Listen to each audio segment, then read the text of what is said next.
John chapter 7.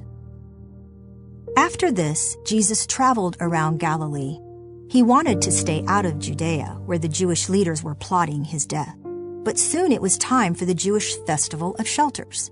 And Jesus' brothers said to him, "Leave here and go to Judea, where your followers can see your miracles. You can't become famous if you hide like this. If you can do such wonderful things, show yourself to the world." For even his brothers didn't believe in him. Jesus replied, "Now is not the right time for me to go, but you can go any time. The world can't hate you, but it does hate me because I accuse it of doing evil. You go on. I'm not going to this festival because my time has not yet come." After saying these things, Jesus remained in Galilee. But after his brothers left for the festival, Jesus also went, though secretly, staying out of public view. The Jewish leaders tried to find him at the festival and kept asking if anyone had seen him.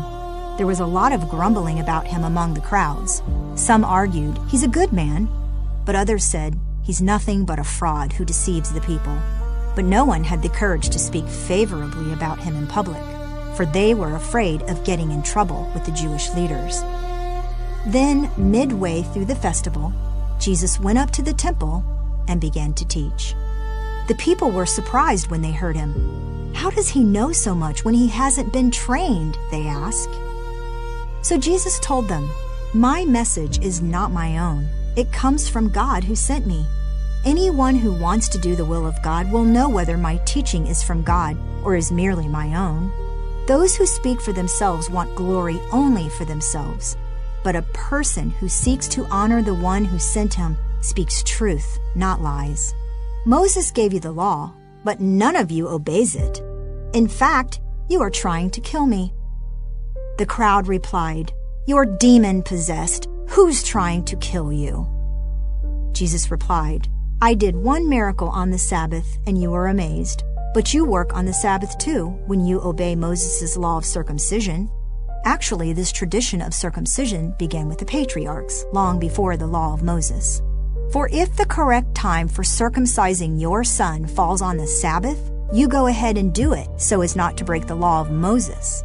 So why should you be angry with me for healing a man on the Sabbath? Look beneath the surface so you can judge correctly." Some of the people who lived in Jerusalem started to ask each other, "Isn't this the man they are trying to kill? But here he is, speaking in public, and they say nothing to him. Could our leaders possibly believe that he is the Messiah? But how could he be? For we know where this man comes from. When the Messiah comes, he will simply appear. No one will know where he comes from." While Jesus was teaching in the temple, he called out, "Yes, you know me, and you know where I come from. But I'm not here on my own. The one who sent me is true, and you don't know him. But I know him because I come from him, and he sent me to you." Then the leaders tried to arrest him, but no one laid a hand on him, because his time had not yet come. Many among the crowds at the temple believed in him. "After all," they said, "would you expect the Messiah to do more miraculous signs than this man has done?" When the Pharisees heard that the crowds were whispering such things, they and the leading priests sent temple guards to arrest Jesus. But Jesus told them, "I will be with you only a little longer. Then I will return to the one who sent me.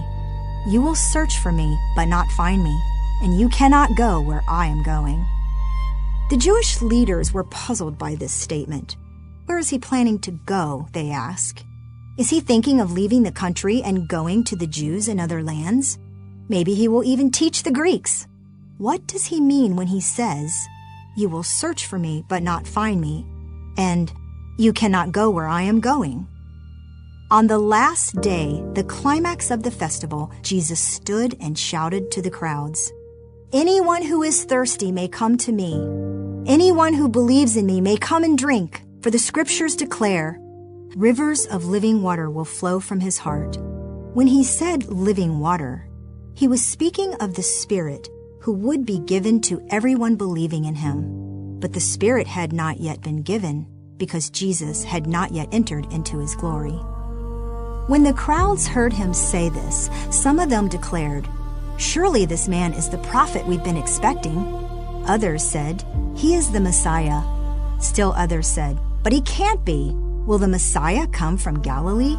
For the scriptures clearly state that the Messiah will be born of the royal line of David in Bethlehem, the village where King David was born."